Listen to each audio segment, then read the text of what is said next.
ભરૂચમાં આમ આદમી પાર્ટી દ્વારા લઠ્ઠાકાંડના વિરોધમાં પ્રદર્શન યોજાયું, જેમાં ગૃહમંત્રી હર્ષ સંઘવીના રાજીનામાની માંગ કરવામાં આવી હતી।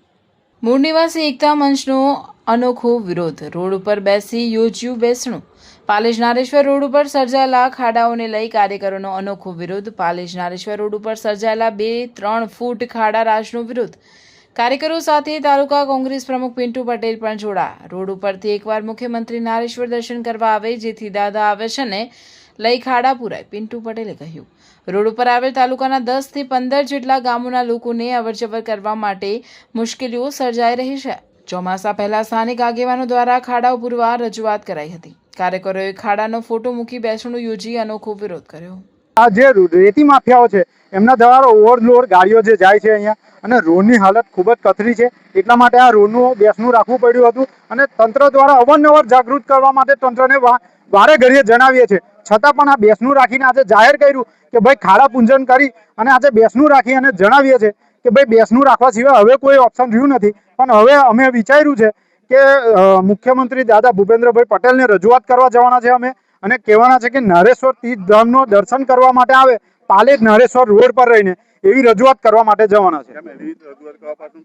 એવી રજૂઆત એટલા માટે કે જ્યારે પણ મુખ્યમંત્રી આવતા હોય છે ત્યારે રાતોરાત રોડ બની જતા હોય છે, જ્યારે જોવા જાય છે તો થાંભલાને કલર વાગી જતા હોય છે, રોડ રસ્તા ડેવલપ થઈ જતા હોય છે।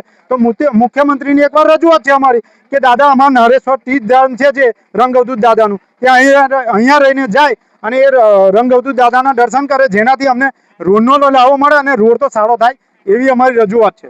અત્યારે રોડની હાલત 1.5 થી 2 ફૂટના ઊંડા ખાડા છે, રોડ પરથી પસાર થવાય એવું જ નહીં। આ રોડ ખાડામાં છે, રોડ કહેવાય ખાડા કહેવાય, ખાડાનું સામ્રાજ્ય છે સમગ્ર જગ્યાએ। ચોમાસું વરસાદ પડતો હોય તો કાદવ કીચડ થઈ જાય છે, અને હવે અત્યારે વરસાદ નથી પડતો એટલે ધૂળની ડમરીઓ ઉડે છે। બાઇક લઈને પસાર થવું ખૂબ જ મુશ્કેલ છે। જો ચશ્મા ના પહેર્યા હોય, હેલ્મેટ ના પહેર્યા હોય તો ભવિષ્યમાં આ સ્થાનિક રસ્તા પર પસાર થતા રાહદારીની આંખ ગુમાવી શકે છે, તથા આ ધૂળના કારણે ભયંકર બીમારીનો પણ સામનો કરવો પડે એવી પરિસ્થિતિ છે।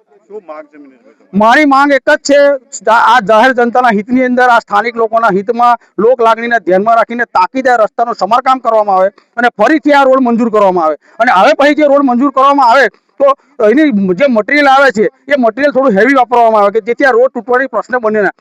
જો હાઈવે પર પણ ઓવરલોડ સાધન જાય છે તે પણ એ રસ્તા કોઈ ડેમેજ થતો નહીં, તો અહીંયા ઓવરલોડ જાય છે। સરકારને ખબર છે કે રેતીની ગાડીઓ રાત દિવસ ચાલે છે, નિયમોના ધજાગરા ઉડાડીને રાત દિવસે રેતીની ગાડીઓ અહીંયા રસ્તા પર પસાર થાય છે, અને તેના કારણે રોડ ડેમેજ થઈ જાય છે।